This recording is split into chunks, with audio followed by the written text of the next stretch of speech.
Buenos días. En esta charla vamos a hablar de la enseñanza de la literatura japonesa a estudiantes hispanohablantes mediante el uso de textos.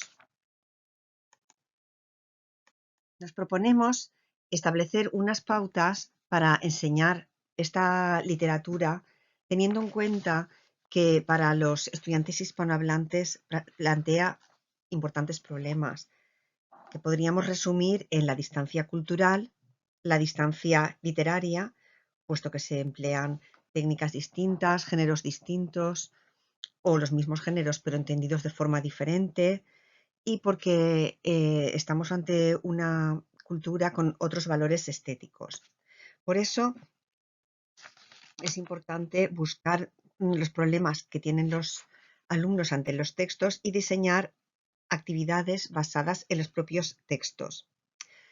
En primer lugar, es importante encontrar textos que sirvan para contextualizar los valores y aspectos culturales más relevantes de la cultura japonesa, al menos en un primer momento. Y luego es importante también diseñar actividades que puedan ayudar al alumnado a solucionar sus problemas y acercarse mejor a la literatura japonesa.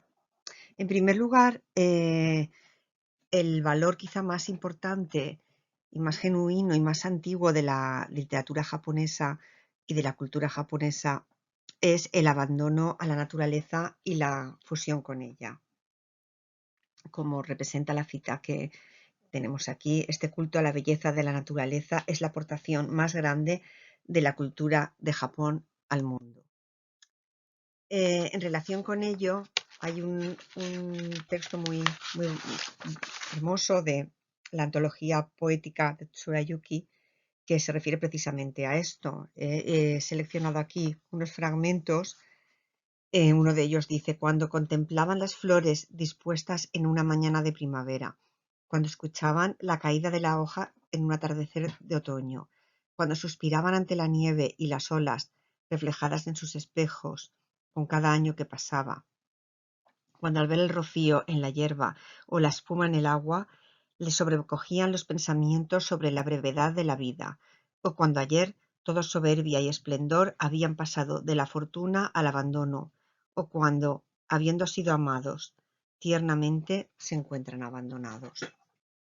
Es un ejemplo de el tipo de emoción que suscita la poesía y la literatura japonesa y su relación con la naturaleza.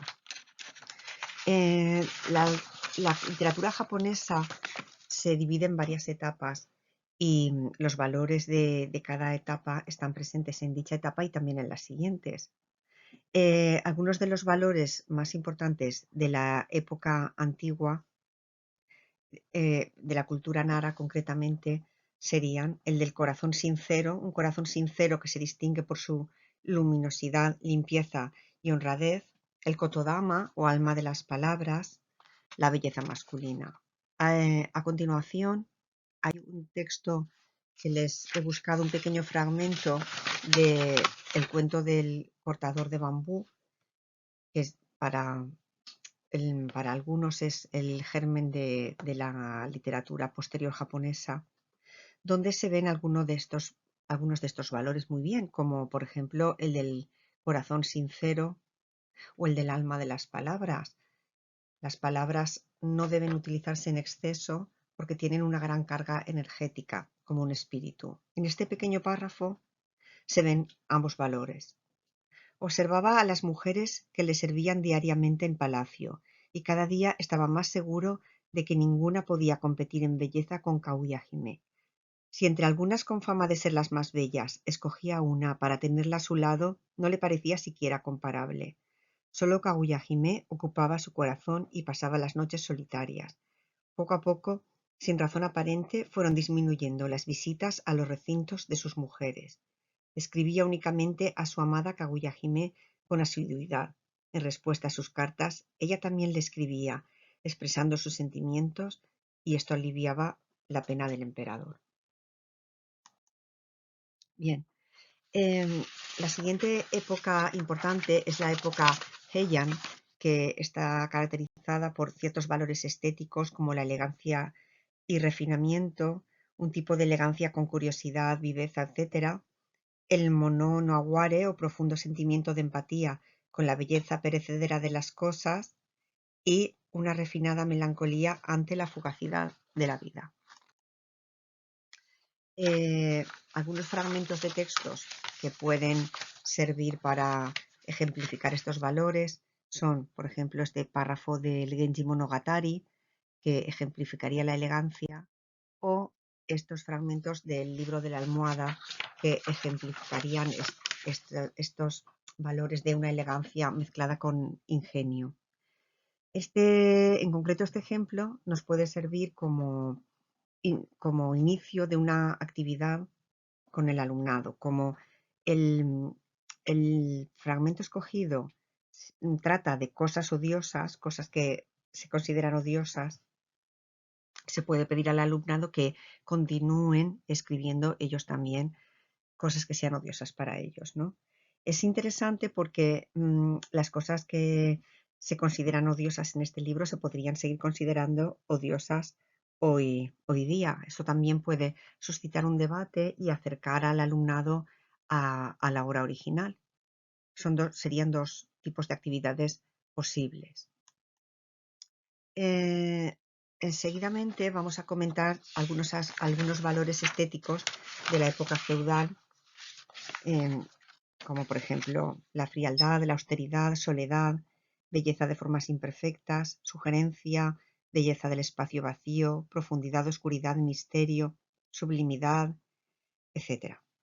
Bien, algunos de estos valores están presentes en el haiku japonés. Por ejemplo, en el haiku que he puesto como ejemplo, se ve la juxtaposición de imágenes que sugiere una sensación de melancolía. Dos ancianos de blancas canas, animados en conversación, contemplan los cerezos en flor. La juxtaposición de la imagen de las blancas canas de los ancianos con la blancura de los cerezos en flor permite comparar dos objetos poéticos blancos, las canas de los ancianos y los cerezos en flor. Sin embargo, los ancianos están llegando al final de la vida y los cerezos en flor simbolizan el principio de la vida. Por ello, el poema, de una forma muy sugerente, transmite una sensación de melancolía. Si se le explica al alumnado un haiku como este, se pueden proponer muchas actividades. Por ejemplo, se les puede proporcionar otros haikus para que ellos busquen, los mismos alumnos busquen en ellos cómo la juxtaposición de imágenes puede sugerir una emoción en el lector que no está directamente expresada en el poema. También el haiku es una buena manera de permitir que el alumnado lea pequeñas obras en japonés en el original con la ayuda del profesor. Y de esta manera se puede comparar lo que es un poema en la lengua original con lo que es un poema traducido. Seguidamente, acerca de la época moderna y contemporánea, he puesto algunos títulos de obras interesantes y se puede sugerir como actividad al alumnado que busquen obras de este estilo en las librerías o en las bibliotecas y que elijan alguna para su lectura. De esta forma, el alumnado se acerca a la literatura japonesa y elige una obra entre ellas, siempre desde un listado facilitado por el profesor. He puesto aquí algunos títulos, por supuesto se pueden poner muchos más, pero es otro tipo de actividad que permite al alumno acercarse a la literatura japonesa. Finalmente les dejo una pequeña bibliografía de referencia.